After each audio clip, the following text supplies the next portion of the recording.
আল্লাহ পাক আল্লাহ তাআলা দুনিয়াতে আপনার 1,24,000 মতান্তরে 2,24,000 নবী ও পয়গম্বর রাসূল পাঠিয়েছেন। আল্লাহ পাক আমাদের নবীকে এমন আখলাক চরিত্র দিয়েছেন কিয়ামতের সকাল পর্যন্ত আর কোন ব্যক্তির আখলাক চরিত্র হবে না। আমার আল্লাহ পাক নবীকে যে রূপ চেহারা দান করেছেন কিয়ামতের সকাল পর্যন্ত এমন রূপ চেহারা আর কারো মধ্যে আপনার হবে না। উম্মুল মুমিনিন আয়েশা সিদ্দিকা তিনি আপনার বলেন, হাদিস শরীফের মধ্যে আছে, মুমিনের আপনার মা আয়েশা সিদ্দিকা বলেন, আমি রাসূলুল্লাহর কাছে লম্বা মানুষকে যদি দাঁড়াতে দেখতাম আমি লক্ষ্য করে ভালো করে দেখতাম, লম্বা মানুষ আমার নবীর কাছে দাঁড়ালে তাকে ছোট মনে হতো। জোরে বলবেন না সুবহানাল্লাহ। আপনার পাশে যদি আপনার থেকে 1 ফুট লম্বা মানুষ দাঁড়াতে ছোট হয়ে যাবে নাকি? আপনার পাশে দাঁড়ালে আপনার আমার পাশে দাঁড়ানোর কারণে ছোট লাগবে না, বরং ওকে বড়ই লাগবে। কিন্তু আমার নবীর পাশে যদি কোনো লম্বা চড়া হাবশি কেউ দাঁড়িয়ে যেত তো উম্মুল মুমিনিন আয়েশা সিদ্দিকা বলেন যে তাকে ছোট মনে হতো। বলেন সুবহানাল্লাহ। আল্লাহ পাক আল্লাহ তাআলা পৃথিবীর জমিনে আপনার পয়গম্বর পাঠিয়েছেন, অসংখ্য নবীগণ এসেছেন। আল্লাহ পাক জামানাত নবী করে হাবিবুল্লাহ করে ইমামুল আম্বিয়া করে আপনার পাঠিয়েছেন। নবীর জীবনী অনেক লম্বা চড়া, তবে নবুয়তের প্রকাশের আগে নবীর সম্পর্কে মক্কাবাসীরা কি ধারণা রাখতো? মক্কাবাসীরা তারা সবাই বলতো আল আমিন মুহাম্মদ আমানতদার বিশ্বাসী ব্যক্তি। মক্কার জমিনে একজন ব্যক্তি আছে, তার নাম হলো কুরাইশের মুহাম্মদ। জোরে বলুন সুবহানাল্লাহ।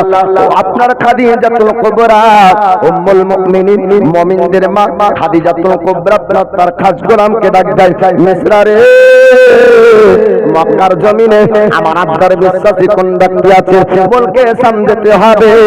বস্ত্রার বাজারে আমার ব্যবসার দায়িত্ব তার হাতে দিব।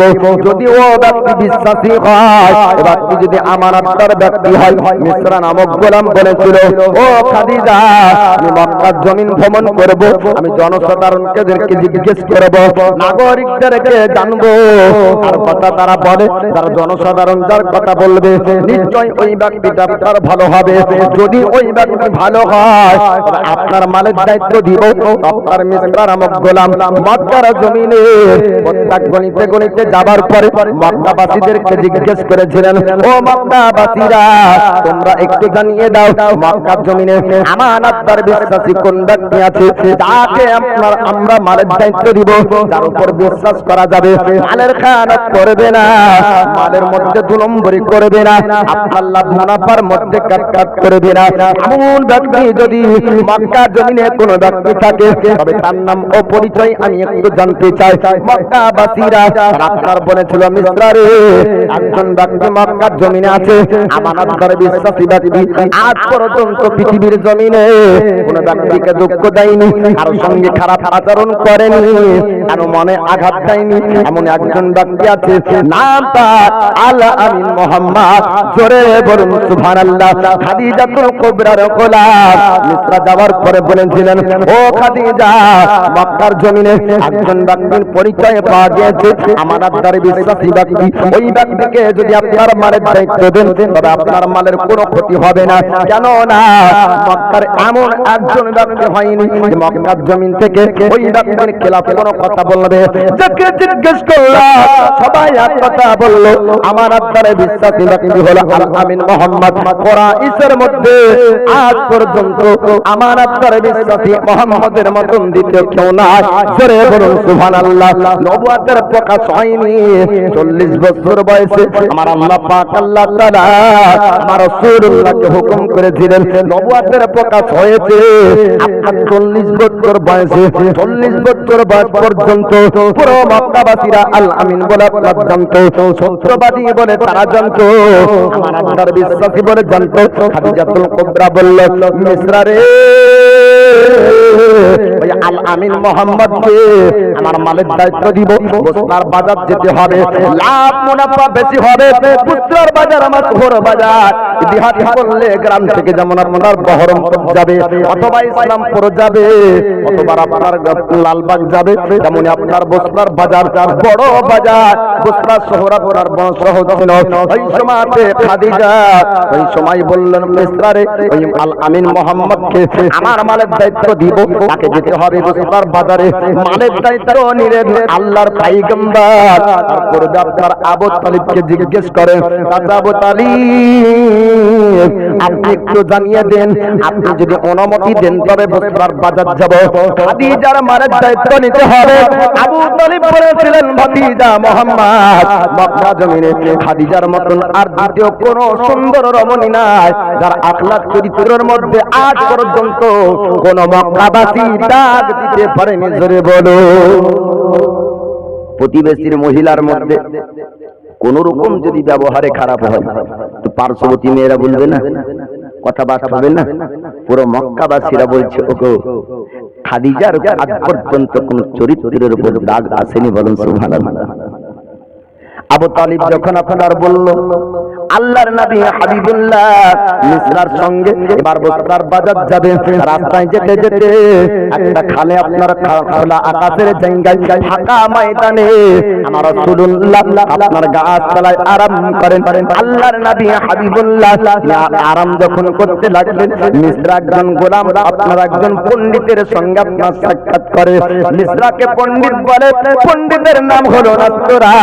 নাসরা নামক পণ্ডিত বলল, মিসরা রে একটু জানিয়ে দে, আজ পর্যন্ত অনেক ব্যক্তিকে নিয়ে এসেছিস, তবে এই ব্যক্তি আলাদা, এই ব্যক্তির সম্পর্কে একটু জানতে চাই, এর পরিচয় সম্পর্কে একটু জানতে চাই। নাসরা নামক পণ্ডিতের কথা শুনে আপনার খাদিজার কাজ গোলাম মিসরা বলল, নাসরা আজ পর্যন্ত যত গোলাম এনেছি কারো কথা জিজ্ঞেস করনি, আজকে জিজ্ঞেস করো এর ব্যাপারে কারণ কি বলো বলো।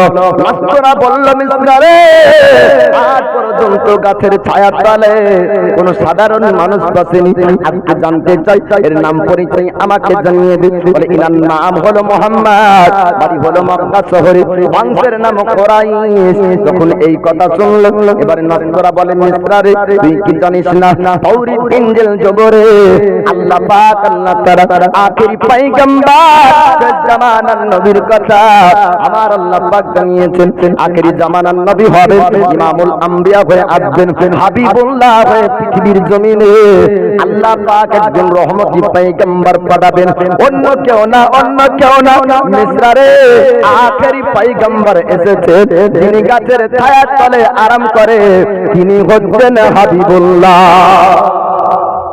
অন্য কেউ না। নাসরা নামক পণ্ডিত কিতাবের দক্ষতা তার মধ্যে ছিল। আল্লাহ পাক কোরআনের পূর্বে আসমানি কিতাব আরো 3 খানা পৃথিবীর জমিনে অবতীর্ণ করেছেন। রাসূলদের উপর কিতাব অবতীর্ণ হয়েছে, তাওরাত, ইনজিল, জবর এবং পবিত্র কোরআনে পাক। নাসরা নামক পণ্ডিত বলে, মিসরা আল্লাহ পাক যুগে যুগে প্রত্যেক নবীর কওমকে জানিয়েছেন যে আমি আল্লাহ আখেরি জামানার নবী করে আমার বন্ধু করে দুনিয়াতে পাঠাবো, তিনার পরে আর কেউ নবী আসবে না। নবী আসার সিলসিলা সেদিনই বন্ধ হবে যেদিন আমার হাবিব দুনিয়াতে যাবে। আদম নবী থেকে আরম্ভ করে ঈসা রুহুল্লাহ সমস্ত নবীগণ আপন কওমকে এই খুশখবরি জানিয়েছেন যে আল্লাহর হাবিব রহমতে পয়গম্বর দুনিয়ায় আসবে। জোরে বলুন সুবহানাল্লাহ। মিসরা আপনার বলল, নাসরা আপনি এত কথা জানেন, এর সম্পর্কে আরো একটু খুলে বলুন। নাসরা নামক পণ্ডিত বলে, মিসরা একদিন ইনি নবুয়তের প্রকাশ করবেন মক্কার জমিনে, মক্কাবাসীরা ইনার উপর দুশমনি করবে, এমনকি তার বংশের মানুষরা দুশমনি করবে, কুরাইশেরা দুশমনি করবে। মক্কার জমিনে একদিন থাকতে হবে, মক্কায় বেশি দিন থাকবে না, মক্কা থেকে মদিনায় চলে যাবে। তবে নবুয়তের প্রকাশ যখন ঘটবে তার উপরে ঈমান আনবি, তার উপরে ঈমান আনবি, আর কালেমা তুই পড়বি। যদি তুই তার কালেমা পড়িস, যদি তার উপর ঈমান আনিস, ইহকাল ভালো হবে এবং পরকাল ভালো হবে। নাসরা নামক ব্যক্তি বীরত্ব ছিল, সে ব্যক্তি আপনার বলেছিল, মিসরা শুন, এই ব্যক্তি যদি নবুয়তের প্রকাশ করে, আমি যদি তখন জিন্দা জীবিত থাকি আর আমার কান পর্যন্ত যদি খবর আসে, আমি পর্যন্ত তার উপর ঈমান আনবো, আমি পর্যন্ত তার কালমা পড়বো আমি পর্যন্ত তাকে নবী বলে আল্লাহর পয়গম্বর বলে স্বীকার করব। জোরে বলুন সুবহানাল্লাহ। বুসরার বাজার যাওয়া হলো না। নাসরা নামক পণ্ডিত বলল, মিসরা শোন, রাস্তায় মাল বিক্রি করতে হবে, কেননা ইহুদি থাকবে, নাসারা থাকবে রাস্তার মধ্যে, তারা দেখার পর চিনতে পারবে, আর যদি জেনে নাই ইনার উপর হামলা হবে। মিসরা রাস্তায় মাল বিক্রি করে দাও। রাস্তায় আপনার মাল বিক্রি হয়ে গেল।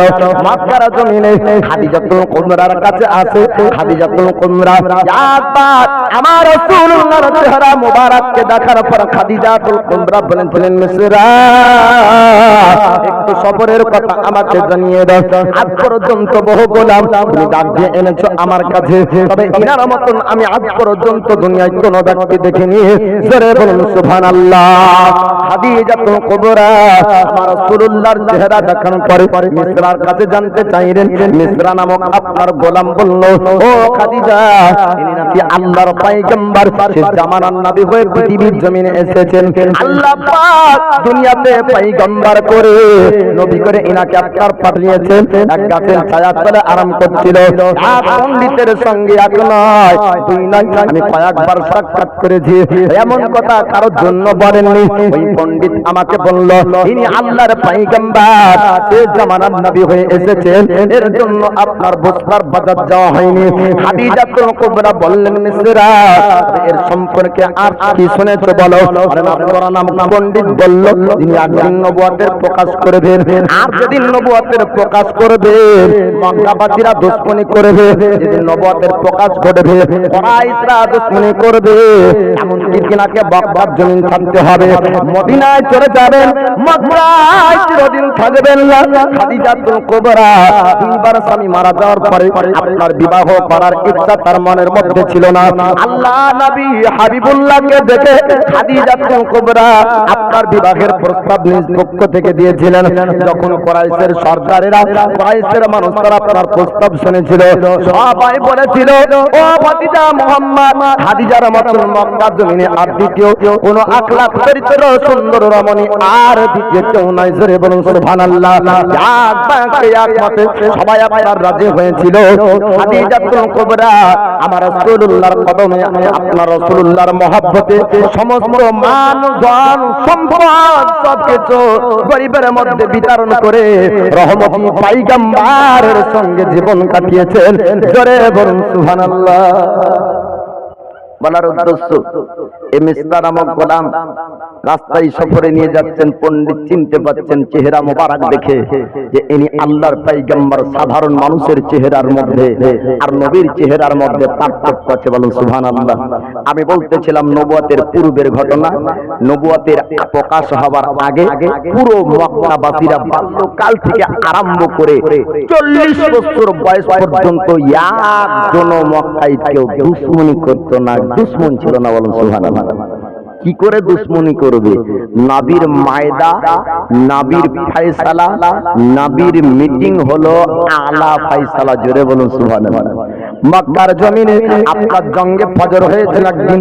জঙ্গে ফজর আমার রাসূলুল্লাহর বয়স আপনার 20 বছর। এই জঙ্গে ফজর যখন হয় তখন আপনার খানদানে খানদানে যুদ্ধ লাগতো।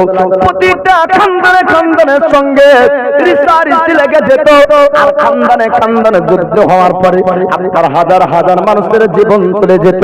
আল্লাহর নবী হাবিবুল্লাহ মক্কার সর্দারদেরকে ডেকেছিলেন আর বলেছিলেন, ও মক্কা সর্দারেরা, একটা ময়দা করতে হবে, একটা মিটিং করতে হবে। মক্কার সর্দারেরা বলেছিলেন, ও কুরাইশের মুহাম্মদ, আপনি কি সর্দার, আপনি কি মিটিং করবেন, কি ময়দা করতে চান, কি ফয়সালা করতে চান, আপনি বলুন বলুন। আল্লাহ নবী হাবিবুল্লাহ তিনি আপনার বলেছিলেন যে কত মাসুম ছোট বাচ্চাদের বাপ হারা হতে হয়, এতিম হয়ে যেতে হয়, মা হারাতে হয়, কতজনকে ভাই হারাতে হয়, ছেলে হারাতে হয়, আপনার বোন হারাতে হয়, স্বামী হারাতে হয়, দেওয়া হয়ে যেতে হয়। হয়। ও মক্কার সরদারেরা তোমরা শোনো, কোন পরিস্থিতি যদি খারাপ হয় আপসের মধ্যে মীমাংসা করতে শিখো। তোমরা কেউ নিজেরা কোনো জং করো না। আল্লাহর নবী হাবিবুল্লাহ এই ময়দানে আপনার মক্কার সরদারেরা শাহাদাত বাক্য মেনেছিল।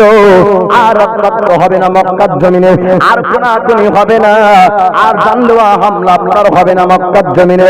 জঙ্গে ফজরের পর আমার রাসূলুল্লাহ হাবিবুল্লাহ তিনি আপনার জানিয়ে দেন, আমি জঙ্গে ফজরের আপনার পরে ময়দানে এত খুশি হয়েছিলাম যে ময়দানে আপনার মক্কার জমিনে যুদ্ধ বন্ধ হয়েছিল। আমাকে যদি সুন্দর সুন্দর ঘোড়া দেওয়া হতো আমি নবী অত খুশি হতাম না যত খুশি হয়েছি মক্কার আর কোনো জং যুদ্ধ হবে না এই ময়দানে যত খুশি। জোরে বলো। মক্কাবাসীরা সেই দিন থেকে আপনার কোন যদি আপনার ঝামেলার সম্মুখীন হতো তখন মক্কার সরদারেরা বলতো উত্তম ফয়সালা যদি চাও, উত্তম ফয়সালা যদি চাও, নিরপেক্ষ ফয়সালা যদি চাও, ন্যায়ের ফয়সালা যদি তোমরা চাও, কুরাইশের আল আমিন মুহাম্মদের কাছ থেকে তোমরা ফয়সালা নাও। আল্লাহর নবী হাবিবুল্লাহ সুন্দর ফয়সালার একটা কথা বলবো। যখন আপনার পবিত্র ঘর কাবা, এই কাবার আপনার মেরামত করেছিলেন আমার রাসূলুল্লাহ মক্কাবাসীদেরকে ডাক দেয়, ও মক্কাবাসীরা তোমরা শোনো শোনো, পবিত্র ঘর কাবার মেরামত করতে হবে, কাবাকে সুন্দর করে তৈরি করতে হবে, পাথরের কাজ হবে। আপনার মক্কার সরদার সহ মক্কাবাসীরা কাবাকে আপনার সুন্দর করে বানানোর জন্য কাবায় কাজ করতে সবাই আসে। পাথর দিয়ে আপনার কাবার মেরামত হলো, কাবাকে সুন্দর করে বানিয়ে আল্লাহ নবী হাবিবুল্লাহ তিনি আপনার উপস্থিত আছেন। এবার সরদারে একটা বিষয় নিয়ে আপনার আবার ঝামেলা লাগার সম্ভাবনা আসতো। বলে কি সম্ভব, কিসের জন্য ঝামেলা? হাজরে আসওয়াদ জান্নাতি পাথর চাপাতে হবে। একজন সরদার বলে এই পাথর যে আপনার কাবায় চাপাতে পারবে তার ইজ্জত বেড়ে যাবে, তার আপনার সম্মান বেড়ে যাবে। আপনার একজন বলে আমি লাগাবো, আর একজন বলে আপনার আমি লাগাবো। পবিত্র ঘর কাবার উপরে জান্নাতি পাথর আছে যেখানে আপনার চুম্বন দেওয়া হয়। ওই পাথরটা যে লাগাতে পারবে তার খানদানের ইজ্জত বেড়ে যাবে বলে আমাদের খানদানে সর্দার লাগিয়েছে, সম্মানটা বড় হয়ে যাবে ওর খানদানে। এর জন্য প্রতিটা সর্দার বলছে আমি লাগাবো। তখন প্রধানমন্ত্রী ছিল না, তখন মুখ্যমন্ত্রী ছিল না, খানদানে খানদানে একজন করে সর্দার থাকতো। ওই সর্দারের ফায়সালা তার বংশের মানুষ মেনে নিত। তো সর্দারদের মধ্যে ঝামেলা শুরু। বলে কি এই পাথর আমি চাপাবো, আরেকজন বলে তুমি চাপো বললে পেয়ে যাবে নাকি, আমি চাপাবো। আল্লাহর পক্ষ থেকে একজন ব্যক্তিকে আল্লাহ পাক পাঠালেন, এক বৃদ্ধ ব্যক্তি আসলেন। আসার পরে ফায়সালা করবে। কি ফায়সালা? আল্লাহ পাক আল্লাহ তাআলা একজন বৃদ্ধ ব্যক্তিকে আপনার পাঠিয়ে দেয়। ও বৃদ্ধ ব্যক্তি আসার পর মক্কাবাসীদেরকে ডাক দেয়, ও মক্কাবাসীরা তোমরা শোনো শোনো, আর পুনরায় মক্কাতে তোমরা আর জং করো না, মক্কায় যেন রক্তাক্ত না হয়, মক্কায় যেন মানুষ কতল না হয়। তোমরা একটা কথা শোনো, এই পবিত্র ঘর কাবার উপরে তোমরা জান্নাতি পাথর চাপাবে, তবে ওই ব্যক্তি পাথর চাপাবে যে আজকে সুবহে সাদিকে সকালের সমাতে কাবার চাতালে কাবার কাছে যে সর্বপ্রথম আসবে ওই ব্যক্তি কাবাতে আপনার পাথর চাপাতে পারবে। এমন কথা আপনার বলা হলো। সমস্ত সরকার এক বাক্য আপনার মেনে নেয়, সব বাড়ির দিকে চলে যায়। আগামীকাল শুভে সাদিকে আগামীকাল সকাল বেলা চেয়েছে কাবার উপরে আমরা পাথর চাপাবো। যে ব্যক্তি আপনার আগে আসতে পারবে ওই ব্যক্তি পাথর চাপাবে। রাত্রিবেলা আপনার সব বাড়ি চলে যায়, সকালে সুবহে সাদিকে আবার আপনার টার্গেট কাবার চাতাল আসবে। আপনার ঘোড়ার পিঠে চড়ে আসে, আপনার ওটের পিঠে চড়ে আসে। আসার পরে দেখা যায় কাবার চাতালে আবার আপনার চত্বরে অন্য কেউ না, অন্য কেউ না আমার রাসূলুল্লাহ সবার আগে হাজির। জোরে বলুন সুবহানাল্লাহ। মক্কার সরদারেরা আপনার সবাই বলেছিল মুহাম্মদ এবার কাবার উপরে জান্নাতি পাথর চাপাবে। কুরাইশের ইজ্জত বেড়ে যাবে, কুরাইশের সম্মানটা বেড়ে যাবে। আল্লাহর নবী হাবিবুল্লাহ তিনি আপনার বলেছিলেন, ও মক্কার সরদারেরা, তোমরা কেউ চিন্তা করবে না, একটু তোমরা দাঁড়িয়ে যাও। তোমাদের মনে মনে চিন্তা, তোমরা হয়তো ভাবছো আমি যদি পাথর চাপিয়ে দিই তবে কুরাইশের ইজ্জত বেড়ে যাবে, কুরাইশের সম্মান বাড়বে, আর কুরাইশের সামনে তোমাদের ইজ্জতটা কমে যাবে। আমি মুহাম্মদ কি ফয়সালা করি তোমরা দেখবে। আল্লাহর নবী হাবিবুল্লাহ ফয়সালার অপেক্ষায় সবাই তাকিয়ে দেখে, ও মুহাম্মদ আপনি কি ফয়সালা করবেন? আল্লাহ আমিন মুহাম্মদ আপনার ফয়সালা সুন্দর ফয়সালা হবে। আল্লাহর নবী হাবিবুল্লাহ তিনি একটা চাদর বিছালেন আর মক্কার সর্দারদেরকে বললেন, ও মক্কার সর্দারেরা, তোমরা একটু দাঁড়িয়ে যাও। আপনার জান্নাতি পাথরকে ওই চাদরের উপর আপনার চাপানো হলো। চাদরের উপর চাপিয়ে আমার রাসূলুল্লাহ জানিয়ে দেয়, প্রত্যেকটা খানদান থেকে একজন করে সর্দার আসো, চাদরের উপর সবাই হাত রাখো। একই সঙ্গে আমরা কাবার উপরে জান্নাতি পাথর চাপাবো। কারো আপনার সম্মান কমবে না, আর কারো সম্মান আপনার বেশিও হবে না। সবাই মিলে একসঙ্গে যদি পাথর চাপায়, প্রত্যেক খানদানের সম্মান বরাবর থাকবে। একবার জোরে বলবেন না সুবহানাল্লাহ? কোন ঝামেলা থাকবে? রাগ হবে? হিংসা হবে? দুশ্মনী করবে না। নবী বলছেন, আমি তোমাদের থেকে বড় হতে চাই না, তোমাদের সম্মান কমে যাবে, তোমাদেরকে ছোট করব না। নবীর ফয়সালা হলো উত্তম ফয়সালা, সবাইকে সন্তুষ্ট করে পবিত্র ঘর কাবার উপরে আপনার এক সঙ্গে চাদরের উপর পাথর রেখে চাদর সবাই মিলে ধরে আপনার পাথর চাপানো হলো। সবাই এ মায়েদা এ ফয়সালাতে আপনার খুশি। আল্লাহর নবী হাবিবুল্লাহ 40 বছর বয়সের পরে দুশ্মনী শুরু হলো। ব্যবসার জীবনে নবী ব্যবসাকে পছন্দ করতেন, তাই তো ব্যবসাকে হালাল করা হয়েছে আর সুদকে হারাম করা হয়েছে। তো দয়ার নবী মায়ার নবী ব্যবসাকে পছন্দ করতেন। তো ব্যবসার লেনদেনে দয়ার নবী মায়ার নবী তিনি একদিন একজন ব্যক্তিকে মাল বিক্রি করেছেন, আর উনি বললেন যে আমার কাছে তো আপাতত পয়সা নাই, তবে আপনাকে বাড়ি থেকে পয়সাটা এনে দিয়ে দিচ্ছি। দয়ার নবী ওখানে দাঁড়িয়ে থাকলেন, একদিন কেটে গেল, দাঁড়িয়ে থাকলেন, এক রাত কেটে গেল, দাঁড়িয়ে থাকলেন, 2 দিন কেটে গেল, দাঁড়িয়ে থাকলেন, 2 রাত কেটে গেল, দাঁড়িয়ে থাকলেন, 3 দিন ও আপনার 3 রাত পরে একই জায়গাতে ওই ব্যক্তি ওই রাস্তা দিয়ে পার হচ্ছিল। তার খেয়াল নাই, মনে নাই যে টাকা দিতে হবে। আল আমিন মোহাম্মদের কাছ থেকে মাল কিনেছি। যাওয়ার পথে সাক্ষাৎ দেখা, বলে আপনি এমন ভাবেই দাঁড়িয়ে আছেন? বলে হ্যাঁ, আমি 3 দিন ধরে তোমার জন্য একই ভাবে দাঁড়িয়ে আছি। বলে তাই নাকি? বলে হ্যাঁ। কেন? বলে আমার টাকার জন্য আমি দাঁড়িয়ে নাই, তুমি আমাকে বলেছো যে আমি এখানে আসবো, আমি বলেছি তোমাকে যে তোমার জন্য থাকবো। আমি যতটা সময় পার হয় আমার ভিতরে একটাই খেয়াল হয়, যদি এসে সে ঘুরে যায়, আমার জন্য যদি সে কষ্ট পাই, এর জন্য আমি 3 রাত 3 দিন একই জায়গায় কাটিয়েছি। জোরে বলুন সুবহানাল্লাহ। হলো আমার দয়ার নবীর আখলাক, চরিত্র, গুণ, ব্যবহার। আল্লাহর নবী হাবিবুল্লাহ দয়ার মুস্তাফার নবুয়তের পরে এবার ইসলাম প্রচারের কথা বলবো, যেটা পূর্বে বললাম বক্তব্যের শুরুতে, যে মুসলমানদের উপরে যে তহমত, মিথ্যা অপবাদ লাগিয়েছে, যে মুসলমানরাই মানুষের উপর অত্যাচার করে। 1500 বছর পূর্বের ইতিহাস আজকে তুলে ধরবো আপনাদের কাছে। আপনারা মুসলমান ভাইরা বসে আছেন, তবে আপনাদের সামনে বলার উদ্দেশ্য, বর্তমান সময়ে যে পরিস্থিতি আমাদের উপর দিয়ে যাচ্ছে, আমাদের দয়ার নবীর আখলাক, দয়ার নবীর সুন্নাতটা আমাদের মধ্যে আনতে হবে। আল্লাহর রশি মজবুত ভাবে ধরতে হবে। মহান আল্লাহ আবাবিলের দ্বারাতে যদি কাবা বাঁচাতে পারে, মহান আল্লাহর আবাবিল দুনিয়া থেকে উঠে নিয়ে এখনো আছে। জোরে বল সুবহানাল্লাহ। তবে জজবা, জোশ আমাদের মধ্যে রাখতে হবে। কেমন? আমাদেরকে যদি সুবহানাল্লাহ বলতে বলে তো মনে হয় যে মৌলবী সুবহানাল্লাহতে বেশি মনে হয় টাকা নেবে। জবা সুবহানাল্লাহ বলাবে কয়েক টাকা মনে হয় বেশি নেবে। এরা সুবহানাল্লাহ বলতে চাই না। এদেরকে যদি আল্লাহু আকবার বলতে বলি তো মনে হয় যে কি বাড়ি থেকে এরা কসম করে বের হয়েছে যে কি মৌলবী যা বলতে বলবে বলবি না, মৌলবী যা বলছে ওটা শুনবি। আল্লাহু আকবার বের হয় না। আল্লাহু আকবার বললে 80টি নেকি পাওয়া যায়। দয়ার নবীর কাছে সাহাবীরা বলছেন, হুজুর আপনি যাদের মোকাবেলাতে যুদ্ধ করতে বলছেন ওদের হাতে আছে বল্লম, তীর, বড় বড় তরবারি, আমাদের হাতে কিছু নাই এবং সংখ্যায় কম।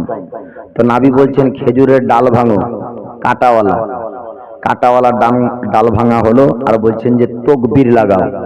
সাহাবীদের তাকবীরের ধ্বনিতে কাফেররা থরথর করে কেঁপে পালিয়ে গিয়েছিল আর বলেছিল মুসলমানদের তাকবীরের ধ্বনিতে যদি এমন গম্ভীর্য আওয়াজ হয় ময়দানে যদি তারা নামে তো রাখবে না। মুসলমান আজ আমাদের মধ্যে আল্লাহর আপনার তাকবীর নাই, নবীর রিসালাতের ধ্বনি আমাদের জবান থেকে উঠে গিয়েছে, তাই আজ জালিম বাদশার অত্যাচারের মুখোমুখি হতে হচ্ছে। আজ জানে মুহতারাম, একবার তাকবীর লাগাবো, দেখি পিছন আগে মাঝে সমস্ত জায়গা থেকে উত্তর পাওয়া যায়। নারায়ে তাকবীর, নারায়ে রিসালাত, ইয়া রাসূলুল্লাহ, নারায়ে তাকবীর, আল্লাহু আকবার, নারায়ে রিসালাত, ইয়া রাসূলুল্লাহ।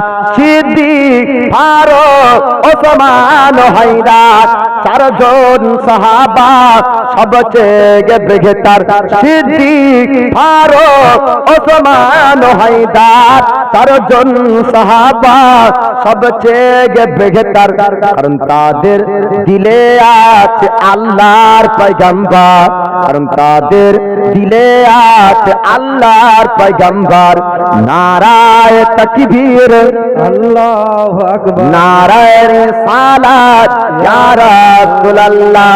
লাগবে লাগুতির তলোয়ার রাগা, তারপর থাকবে নবীজির রিসালাত। বলেন ইনশাআল্লাহ। লাগবে লাগুতির তলোয়ার রাগা, তারপর থাকবে নবীজির রিসালাত। লড়বো মরবো বলবো পয়গম্বর, লড়বো মরবো বলবো পয়গম্বর। নারায়ে তাকবীর, নারায়ে রিসালাত, ইয়া রাসূলুল্লাহ। দেখা দাও ও গো নবীজি, তোমার দিদারে আশায় আমরা আছি। দেখা দাও ও গো নবীজি, তোমার দিদারে আশায় আমরা আছি। দু চোখ জোড়ে, দু চোখ জোড়ে দেখবো পয়গম্বর। নারায়ে তাকবীর, আল্লাহু আকবার, নারায়ে তাকবীর, আল্লাহু আকবার, নারায়ে রিসালাত, ইয়া রাসূলুল্লাহ। জলসা জুলুস করিব বারে বার, দরুদ সালাত পড়িব হাজার বার। বলেন ইনশাআল্লাহ। কারো বাধা মানবেন? মানবেন না। কিন্তু একটা কথা বলবো, যদি নামাজ পড়তে বলি তো নামাজ পড়বেন। সুবহানাল্লাহ। আমরা মত, দল, আকীদা, মাযহাব সমস্ত জিনিস আপাতত বন্ধ রেখে মুসলমান বেধর্মী এবং জালিম বাদশা সরকারের নিকটে যাদেরকে তারা মুসলমান হিসাবে গণ্য করে তাদের মধ্যে আমরা একতা হওয়া চাই। বুঝতে পারলেন না? আমাদের মধ্যে রাফিজি, খারিজি, শিয়া, সুন্নি, জামাতি, আপনার কদরিয়া সিলসিলা বলেন, চিশতিয়া বলেন, নকশবন্দি বলেন, মুজাদ্দিদি বলেন, সোহরাওয়ার্দী বলেন, যাই হোক না কেন মত যার যার, আন্দোলন সবার। বলেন ইনশাআল্লাহ। ঠিক না? কথা খারাপ বলছি? রাগ হচ্ছে? ভূমিকম্প হলে রাত দুটো তো আপনার মা ডাকে না, আপনার ভাই ডেকে দিবে, ছেলে ডেকে দিবে, আব্বা ভূমিকম্প হচ্ছে, হঠাৎ হয়তো ঘর পড়ে মারা যেতে পারেন। ভূমিকম্প ঘরে আপনার ঘর পড়ে মারা যাওয়ার ভয়ে রাত দুটোর সময়তে যেমন আপনাকে ডাকা হয়, বর্তমান সময়ে দেশের ভূমিকম্পের পরিস্থিতিতে আপনাকেও যে কোনো মুহূর্তে ডাক হতে পারে। আপনাকেও আপনার বাড়ি থেকে বের হতে হবে, মাঠ থেকে বের হতে হবে। হাত উঠিয়ে বলেন ইনশাআল্লাহ। কে কে রাজি আছেন বলেন ইনশাআল্লাহ। আরে মসজিদ থাকবে তবেই না নামাজ পড়বেন, লাউড স্পিকার আজান দিতে দিবে তবেই না আপনার মুয়াজ্জিন রাখবেন, আপনাকে জামাত করতে দিবে তবেই না ইমাম রাখবেন, মাদ্রাসা রাখবে তবেই না আপনার সন্তান হাফিজে কোরআন হবে, আপনাকে দাফন দিতে দিবে তবেই না আপনার কবরস্থানের প্রয়োজন হবে। ভারতবর্ষের যদি সমস্ত অকাপ সম্পত্তিকে যদি আপনার আজ আরএসএস এর চক্রান্তে বিজেপি সরকার যদি আজ কেন্দ্রের দখলে যদি নিয়ে নেয়, আগামীকাল আপনার মসজিদ থাকবে না, মাদ্রাসা থাকবে না, কবরস্থান থাকবে না। মুসলমানের নাম ও নিশানকে তারা ভারত থেকে মিটাতে চায়, কিন্তু না মুসলমান, মুসলমান ইতিহাস উঠিয়ে দেখেন না, মুসলমান কারো উপর হামলা করতে যায়, মুসলমান সন্ত্রাসী নয়, মুসলমান শান্তির বার্তা দিতে চায়।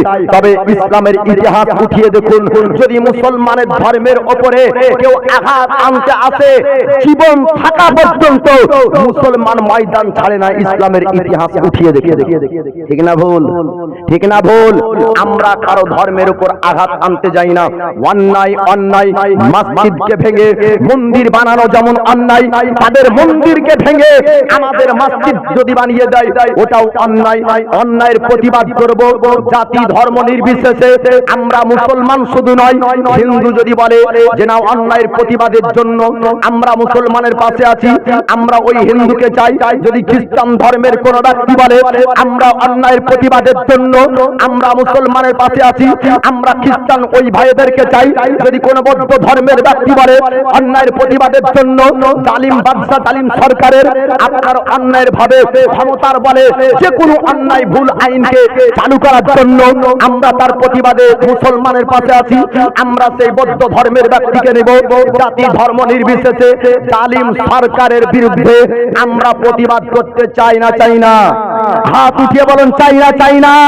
আরে জীবন যদি দিতে হয় জীবন পর্যন্ত দিতে রাজি, কিন্তু আমরা আমাদের সম্পত্তি কোন জালিম বাদশার কাছে যেতে দিব না। মুসলমান আপনাদেরকে একটা কথা বলি, এর পূর্বে একটা আপনার চক্রান্ত করেছিল, এনআরসি আপনার হবে। ভারতবর্ষে আপনার বিভিন্ন রাজ্যে আন্দোলন হবার পরে এনআরসি আপনার করতে পারেনি, পরক্ষণে একটা তারা আইন চালু করলো কি যে সিএ চালু হবে। কি সিএ চালু হবে? তার মানে কি তারা দেখলো এনআরসি করলে যদি আপনার অন্য দেশ থেকে আসা, ভারতবর্ষে আপনার মুসলমান বসবাস করে 100%-এর মধ্যে 10%, 90% হিন্দু বসবাস করছে, অন্য দেশ থেকে উঠে আসা, তারা বললো সিএ করতে হবে, নাগরিকত্ব দেওয়া হবে আপনার হিন্দু ধর্মের ব্যক্তিকে, নাগরিকত্ব দেওয়া হবে না আপনার মুসলমানকে। অত্যাচার আপনার অত্যাচার হচ্ছে মুসলমানের উপর, হিন্দুর উপর না, বৌদ্ধের উপর না, খ্রিস্টানের উপর না।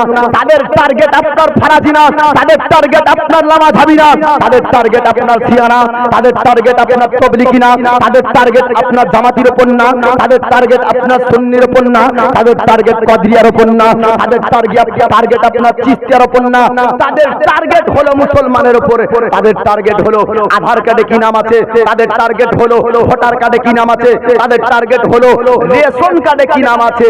যদি মুসলমান হয় তাহলে তাদের জাতি দুশমন, ঠিক না ভুল?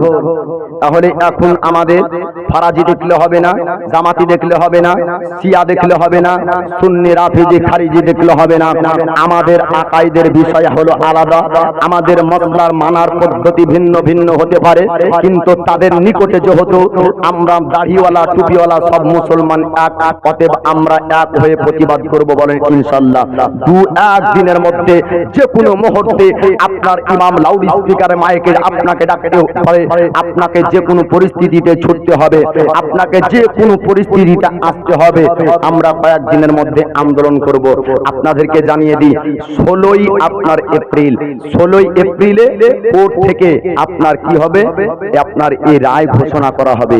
এই 2-1 দিনের মধ্যে যদি আমরা আন্দোলন করে এটাকে রুখতে পারি তবে রুখতে পারবো, নচেত আমাদের সম্পদ চলে যাবে। আপনারা ভাবছেন যে ও মৌলানা আপনাকে জালসায় নিয়ে এসেছি টাকা টাকা দিয়ে, আপনাকে জালসায় নিয়ে এসেছি দাওয়াত দিয়ে ওয়াজ শোনার জন্য, আপনি কি ধরেছেন? আরে আজকের স্টেজ, আজকের মঞ্চ, আজকের মাইক, আজকের শ্রোতা, আজকের বক্তব্য আজ চলবে, আগামী দিন যদি প্রতিবাদ জিনিসটাকে ভুলে যান, লাউড স্পিকারে আপনার আজান তো দূরে কথা, বক্তব্য চলবে না। মঞ্চ উঠে যাবে, বক্তা উঠে যাবে, শ্রোতা উঠে যাবে, প্যান্ডেল উঠে যাবে, জালসা বন্ধ হয়ে যাবে। আপনার তাদের মতন চলতে হবে। গরস্থানে দাফনও বন্ধ করে দিবে। আজ অকাপ সম্পত্তি নিবে, কালকে বলবে মুসলমানরা মাটি দিয়ে দিয়ে জায়গা ভরট করে ফেললো ভারতের জমিনে, মাটি দেওয়া বন্ধ করো, এত পুড়িয়ে দাও না তো ভাসিয়ে দাও, এত পুড়িয়ে দাও না তো ভাসিয়ে দাও। আপনার আগামী, আপনার প্রজন্মে, আপনার সন্তান সন্ততিদের উপরে এই বালা মুসিবত আসতে পারে যে আপনার মুসলমানের দাফন হবে না। তখন কি করবেন? এই জালসা কি নিয়ে করবেন? কার রুহে মাগফিরাতের উদ্দেশ্যে চলবে? কবরস্থান থাকবে না। এটা বাস্তব কথা, দিলের ভিতরকার যে কথা খুলে বলছি। একটা মানুষ ক্যান্সারের রোগী, ডাক্তার বলছে কেটে ফেলো, পায়ে ক্যান্সার। কেন? পা কাটার উদ্দেশ্য বুকটা ভালো রাখতে হবে। পায়ের ক্যান্সার বুকে চলে যাওয়ার সম্ভাবনা থাকার কারণে ডাক্তার বলছে পা কেটে ফেলো। রোগী চিৎকার করে, আপনার ছটফট করে।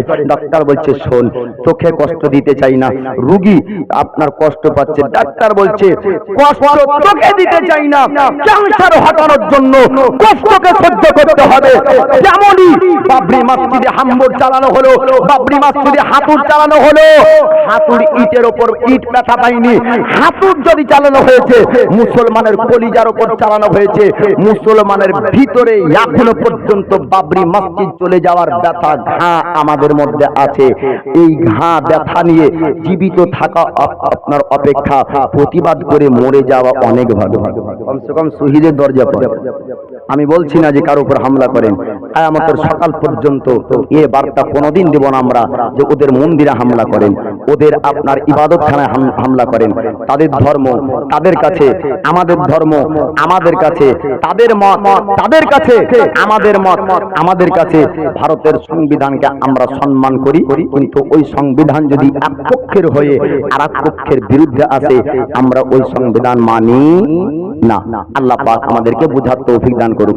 এবার নবীর সুন্দর আখলাক চরিত্রের কথা বলবো, গুনগুন আওয়াজে একটু দরুদে নাজরানা পেশ করুন। আল্লাহুম্মা সাল্লি আলা সাইয়্যিদিনা মাওলানা মুহাম্মদ ওয়া আলা আলি সাইয়্যিদিনা মাওলানা মুহাম্মদ ওয়া সাল্লি আলা মুহাম্মাদিন সাল্লি আলা মুহাম্মদ। হরদম ज़बान से निकालो पाक नामे मुहम्मद, हरदम ज़बान से निकालो शफीआना मुहम्मद। আল্লাহর নবী হাবিবুল্লাহ আপনার 40 বছর বয়সের আগ পর্যন্ত পুরো মক্কাবাসীরা সমস্ত বাক্যে তারা আপনার বলেছিল আল আমিন মুহাম্মদ, যে কাউকে আপনার দুঃখ দেয়নি, আল আমিন মুহাম্মদ, যে আপনার কাউকে আঘাত দেয়নি। আল্লাহ নবী হাবিবুল্লাহ যখন 40 বছর আমার আল্লাহ পাক আল্লাহ তাআলা জিকির আজকার আপনার মাশগুল হয়ে যেতেন, গারে ঘেরাতে আমার নবী আল্লাহর জিকির করতেন। আমার আল্লাহ পাক আল্লাহ তাআলা জিবরিল আমিন ফেরেশতাকে পৃথিবীর জমিন আপনার পাঠিয়ে দিয়েছিলেন। আল্লাহর পবিত্র কোরআন আপনার 40 বছর থেকে নাজিল হতে আপনার শুরু হয়। 40 বছর বয়স থেকে আপনার 63 বছর বয়স পর্যন্ত 23 বছর ধরে লাউহে মাহফুজ থেকে আপনার কোরআনে পাক নাজিল হয়েছে নবীর উপরে। আল্লাহ পাক জানিয়ে দেন হাবিব, আপনি জগৎবাসীকে জানিয়ে দেন আমি আল্লাহ আপনাকে নবী পয়গম্বর করে পাঠিয়েছি।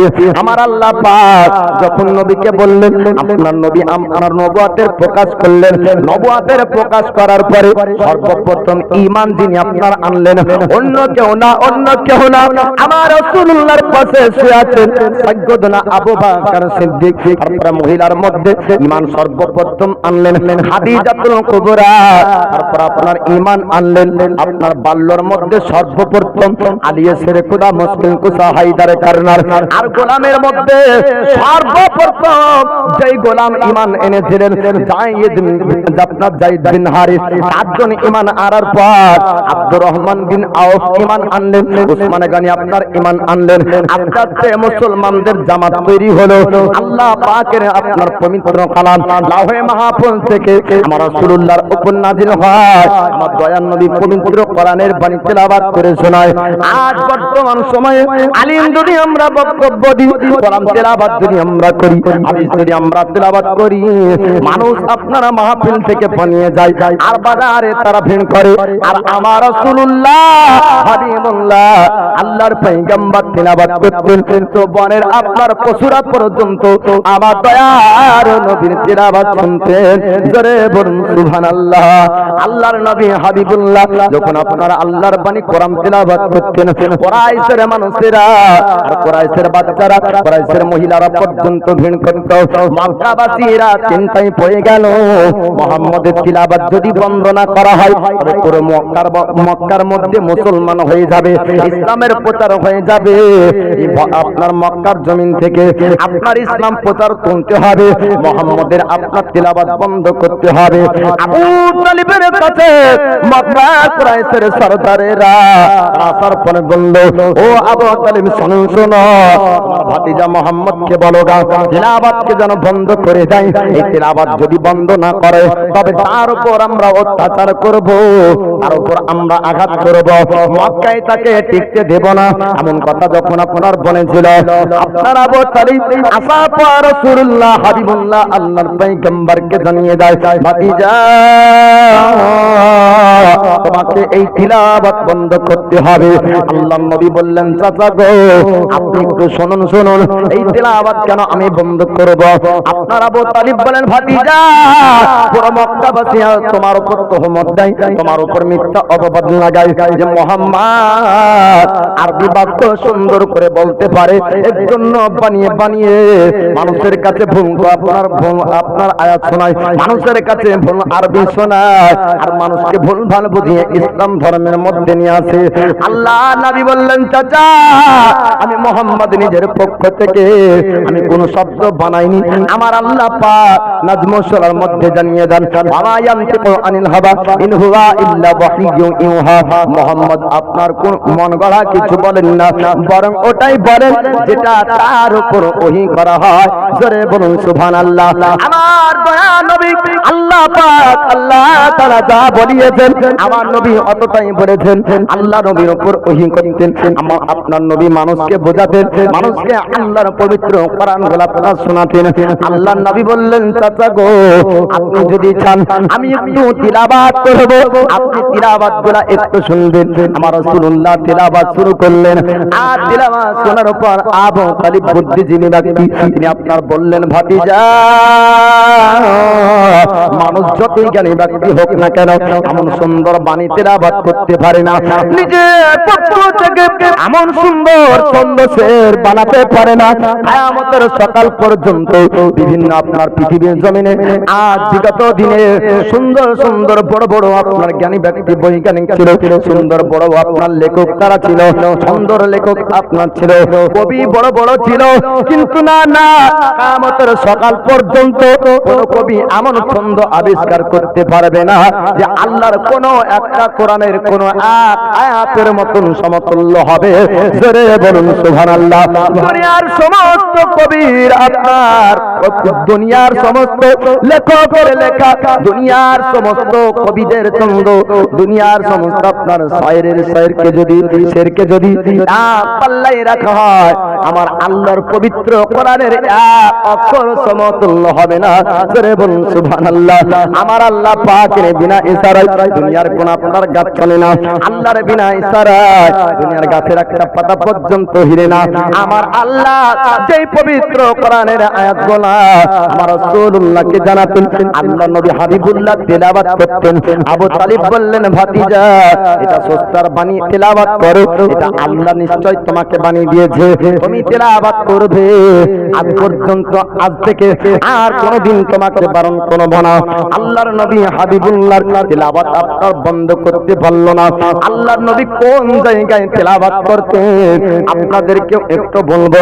আমার মতন মাওলানাকে মঞ্চে রেখেছেন বক্তব্য দিয়ে, আপনারা শ্রোতা মঞ্চের নিচে এসেছেন শোনার জন্য, কিন্তু না না, আমার দয়ার নবী হাবিবুল্লাহ আল্লাহর পয়গম্বর তিনি আপনারা বাজারে চলে যেতেন, বাজারে মানুষের ভিড় হতো, আবার রাসূলুল্লাহ কোরআন তেলাওয়াত করতেন আর মানুষদেরকে বোঝাতেন, ইয়া আল্লাহ ওয়াহদানিয়াতের প্রচার করতেন, আল্লাহর ইবাদতের কথা বলতেন। মক্কাবাসীরা আপনার বাজারের ভিড়টা আপনার ভেঙে যেত, আমার দয়ার নবীর তিলাওয়াতের জায়গায় ভিড় বেশি হতো। একবার জোরে বলুন সুবহানাল্লাহ। দয়ার নবী আমার বাজারে তিলাওয়াত করতেন তো বাজারের ভিড় ভেঙে যেত আর নবীর তিলাওয়াতের জায়গাতে ভিড় হতো। এমনকি মক্কাবাসীরা তারা বাৎসরিক বছরে একটা অনুষ্ঠান করত, মেলা বসাতো, ওখানে বাজনাওয়ালা গান হতো। ওই সময়তে আমার দয়ার নবী সেই জায়গাতে একদিকে নবী কোরআন তিলাওয়াত করেন আর অপর দিকে তাদের বাজনা হয়।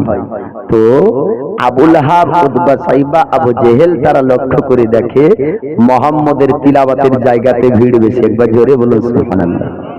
আল্লাহ পাক আল্লাহ তাআলা তিনার হাবিবকে আপনার কোরআন দিয়েছেন, আল্লাহর নবী তিনার কোরআনের তেলাওয়াত করতেন, মানুষরা আপনার শুনতে বনের হরিণ পর্যন্ত আসতো, পাঁচবার লোক তারা আসতো, পাখিরা ঝাঁকের জাক আসতো নবীর কোরআন শোনার জন্য। আল্লাহর নবীর একজন সাহাবী তিনি আপনার সুন্দর কোরআন তেলাওয়াত করতে পারতেন, নাম তার আবু বকর সিদ্দিক। আবু বকর সিদ্দিক যখন তেলাওয়াত করতেন ওই সময়তে কুরাইশের মহিলারা শোনার জন্য আপনার ভিড় করত, কুরাইশের বাচ্চারা আবু বকরের তেলাওয়াত শোনার জন্য ভিড় করত। আবু বকর যখন আল্লাহর পবিত্র কোরআন তেলাওয়াত করতেন, বাচ্চারা এক অপরকে ডাক দিত, ও মক্কার বাচ্চারা আবু বকর তেলাওয়াত শুরু করেছে, আয় শুনতে আয়, সুন্দর তেলাওয়াতকে শোনার জন্য এক অপরকে ডেকে ডেকে ডেকে ডেকে আপনার নিয়ে আসতো ওই জায়গায়। মক্কাবাসীরা তারা আপনারা আস্তে আস্তে দুশমনি করতে শুরু করলো, আপনার সাহাবীদের উপর তারা আক্রমণ করে। কুরাইশের মানুষেরা আবু জেহেল, উতবা, সাইবা তারা বলল আবু বকরের উপর অত্যাচার করতে হবে, আবু বকরকে মক্কায় শান্তিতে রাখবো না, আবু বকরের তিলাওয়াতকে বন্ধ করতে হবে। আবু বকর সিদ্দিকের উপর যখন জুলুম অত্যাচার আসতে শুরু হলো, আবু বকর সিদ্দিক মক্কার জমিন ছেড়ে দিবে, সমস্ত জিনিসগুলোকে গুছিয়েছেন। মক্কার জমিনে আবু বকর সিদ্দিক আপনার থাকবেন না। রাস্তাতে একজন সর্দারের সঙ্গে সাক্ষাৎ হলো, ওই সর্দারটার নাম হলো দাগানা। দাগানা নামক সর্দার বলল, আবু বকর আপনি কেন মক্কা জমিন ছাড়বেন একটু বলুন। ওই সময় আবু বকর সিদ্দিক বলেছিলেন, ও মক্কার সর্দার আমি মক্কার জমিন ছাড়বো যেই মক্কার জমিনে আল্লাহর পবিত্র কোরআন তেলাওয়াত করতে পাবো না, ও মক্কার জমিনে থাকবো না, আমাকে রাস্তা তুমি ছেড়ে দাও। আপনার ওই সময় আবু বকরকে বলে, দাগানা সর্দার বলল, আবু বকর আপনি যদি মক্কার জমিন ছেড়ে দেন মক্কার বদনাম হয়ে যাবে, কেন না আপনি কাউকে দুঃখ দেননি, আপনি কাউকে আঘাত করেননি, আপনি নরম দিনের একজন ব্যক্তি। আপনি যদি মক্কার জমিন ছেড়ে দেন মক্কাকে মানুষ খারাপ নজরে দেখবে। গ্রামের মধ্যে যদি একজন এমন ব্যক্তি থাকে যে কোনো মানুষের সঙ্গে অন্যায় করে না, ওই মানুষ যদি আপনার গ্রামের অত্যাচারে চলে যায়, পার্শ্ববর্তী গ্রাম কি বলবে, এই গ্রামের মানুষ খুব একটা ভালো না, যে আপনার অসহায় মানুষদের উপর তারা জুলুম অত্যাচার করে। আবু বকর সিদ্দিককে তখন দাগানা নামক সর্দার বলল, আবু বকর আপনি মক্কার জমিন থেকে যাওয়া মানে মক্কার বড় একটা বদনাম হওয়া, যে মক্কাবাসীরা আবু বকরের মতন ব্যক্তির উপর অত্যাচার করে। আপনি মক্কার জমিন ছাড়বেন না, মক্কায় আপনাকে থাকতে হবে। আল্লাহর নবীর সাহাবী আবু বকর বললেন, ও দাগানা সর্দার শুনুন শুনুন, শোনো, আল্লাহর পবিত্র কোরআন পেয়েছি অন্য কারো কাছ থেকে না, আমার রাসূলুল্লাহর কাছ থেকে পেয়েছি। আল্লাহ পাকের পবিত্র বাণী আমরা যখন তেলাওয়াত মক্কায় করতে পাবো না, তখন মক্কার জমিন থাকবো না। ওই সময় টাকা না সরকার বলেছিল, আবু বকর গো আপনার দায়িত্ব, আমি টাকা না নিব, আমি একজন সর্দার, আমারও পাওয়ার আছে। আপনার দেখবেন আপনার প্রধানের পাওয়ার থাকে, সভাপতির পাওয়ার থাকে, মিম্বরে আপনার পাওয়ার থাকে, প্রশাসনের যেমন পাওয়ার থাকে। টাকা না সর্দার বলল, ও আবু বকর চিন্তা করবেন না, আমিও মক্কার একজন সর্দার, আপনার পক্ষ থেকে আমি কথা বলবো, আমি কুরাইশের সঙ্গে কথা বলবো, আপনার দায়িত্ব আমি নিব, আপনি থাকবেন মক্কার জমিনে। এমন কথা আপনার যখন বলা হলো, আপনার আবু বকর সিদ্দিক তিনি আপনার চললেন কুরাইশের সর্দারদের কাছে। আবু জেহেল, উতবা, সাইবা আপনার চিরদাগানা সর্দার বলল, ও কুরাইশের সর্দারেরা, ও আবু জেহেল, উতবা, সাইবা তোমরা শোনো, আবু লাহাব তোমরা শুনে নাও, আমি আবু বকরের দায়িত্ব নিলাম। আবু বকর মক্কা ছাড়বে না, আবু বকর মক্কার জমিনে থাকবে। এমন কথা আপনার যখন বলা হলো, তখন আপনার কুরাইশের সর্দার বলল, আবু লাহাব, আবু জেহেল, উতবা, সাইবা তারা জানিয়ে দেয়, ও মক্কার সর্দার দাগানা আবু বকর মক্কার জমিনে থাকবে, আমরা কেউ বারণ করব না, তবে আল্লাহর যে পবিত্র কোরআন পড়ে ও কোরআন তিলাওয়াত আমরা হতে দেব না। দাগানা সর্দার বলল, আবু বকর আপনি তিলাওয়াত করবেন, তবে জোরে না, জোরে না, আপনি আস্তে আস্তে তিলাওয়াত করবেন। আবু বকর সিদ্দিক কিছুক্ষণের জন্য চুপ করলেন, ফাইসালা তাড়াতাড়ি করলো, আল্লাহর নবীর সাহাবী আবু বকর বাড়িতে চলে যায়, আল্লাহর পবিত্র কোরআন পড়বে, তিলাওয়াত আপনার শুরু হয়ে যায়। আসতে না, আসতে না, আল্লাহর বাণী যখন তিলাওয়াত করতে লাগলেন, জোরে জোরে আল্লাহর কোরআন তিলাওয়াত হয়ে যায়। জোরে বলুন সুবহানাল্লাহ। এখন তিলাওয়াত করেন আর আসতে হয় না, জোরে হয়ে যায়।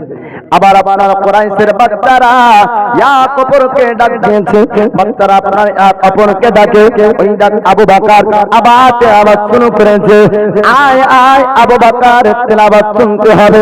সবাই এক অপরকে আপনার ডাক দেয়, বিভিন্ন জায়গা থেকে আমার রাসূলুল্লাহর সাহাবী আবু বকর তিলাওয়াত শোনার জন্য ভিড় হলো। এবার কুরাইশের সর্দার আবু জেহেল, উতবা, সাইবা, আবু লাহাবদের কানে কানে আপনার খবর চলে গেল, আবু বকর আবার তিলাওয়াত শুরু করেছে, আবু বকরকে বিচার হবে। আবু বকর সিদ্দিককে ডাকা হলো, দাগানা সর্দারকে ডাকা হলো, দাগানে বলে, আবু বকর আপনাকে বারণ করেছিলাম, আপনি আর তিলাওয়াত করবেন না। ওই সময় আবু বকর সিদ্দিক বলেছিলেন, দাগানা রে, আমি আল্লাহর পবিত্র কোরআন যখন তিলাওয়াত করতে যাই, আসতে হয় না, আসতে হয় না, আল্লাহর পবিত্র কোরআন আমার জোরে তিলাওয়াত হয়ে যায়, আপনার দায়িত্ব তো আর নিতে পারবো না। এবার কুরাইশরা হয়তো আপনার উপর জুলুম করবে, আপনার উপর অত্যাচার করবে।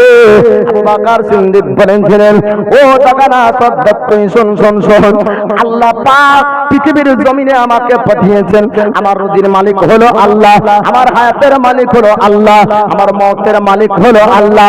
আল্লাহ পাক যতদিন জিন্দা রাখবে আমি আবু বকর জিন্দা থাকবো, আল্লাহ যদি জিন্দা না রাখে আমি জিন্দা থাকবো না। আমার জানের মালিক আল্লাহ, আমার জানের দায়িত্ব আল্লাহ। দাগানা তোকে দায়িত্ব নিতে হবে না, আল্লাহ যদি মেরে দেয় তুই দায়িত্ব নিয়ে কি করবি, আর আল্লাহ যদি রেখে দেয় তুই মারার কে, তাই কি না? যে দাগানা আমার আল্লাহ আমাকে রাখবে, তোকে দায়িত্ব নিতে হবে না, কিন্তু আমি আল্লাহর বাণী তেলাওয়াত করব। বলুন সুবহানাল্লাহ। সমাধান চাও যদি জীবনে মরণে, ফিরে যাও খোঁজে নাও চোখ রাখো কোরআনে। সমাধান চাও যদি জীবনে মরণে, ফিরে যাও খোঁজে নাও চোখ রাখো কোরআনে। তবে পাবে সুখ শান্তির ঠিকানা, যদি মেনে নাও তুমি মনে প্রাণে। সমাধান সমাধান সমাধান চাও যদি জীবনে মরণে ফিরে যাও খোঁজে না চোখরা তো কোরআনে এত চির অমল চির মুক্তির ডাক এ যে মহাবাণী খোদায়ে কালামে পাক জোরে বলুন সুবহানাল্লাহ এত চির অমল চির মুক্তির ডাক এ যে মহাবাণী খোদায়ে কালামে পাক এ দুনিয়া আর সে দুনিয়া এ দুনিয়া আর সে দুনিয়া মুক্তি পাবে তুমি দোজাহানে সমাধান সমাধান চাও যদি জীবনে মরণে ফিরে যাও খোঁজে না চোখরা তো কোরআনে সমাধান চাও যদি জীবনে মরণে ফিরে যাও খোঁজে না চোখরা তো কোরআনে এ বাণী সকল নয় শুধু মুমিনের যারাই চলবে মেনে ফল পাবে কোরআনে এ বাণী সকল নয় শুধু মুমিনের যারাই চলবে মেনে ফল পাবে কোরআনে ঘরে বলো কি বারাত বলো ঘরে বলো কি বারাত বলো অশান্তি দূর করে শান্তি আনে সমাধান সমাধান চাও যদি জীবনে মরণে ফিরে যাও খোঁজে নাও ছোকরা তো কোরআনে সমাধান চাও যদি জীবনে মরণে ফিরে যাও খোঁজে নাও ছোকরা তো কোরআনে যাহার পরশ পেয়ে পাথর হলো সোনা সন্দেহে ভুল নাই যার একনিও কোনা এ যে একনি ফুলত পিছিয়ে ফেলে যত সব এগিয়ে চলে সে অগর পানে সমাধান সমাধান চাও যদি জীবনে মরণে ফিরে যাও খুঁজে নাও চোখ রাখো কোরআনে সমাধান চাও যদি জীবনে মরণে ফিরে যাও খুঁজে নাও চোখ রাখো কোরআনে।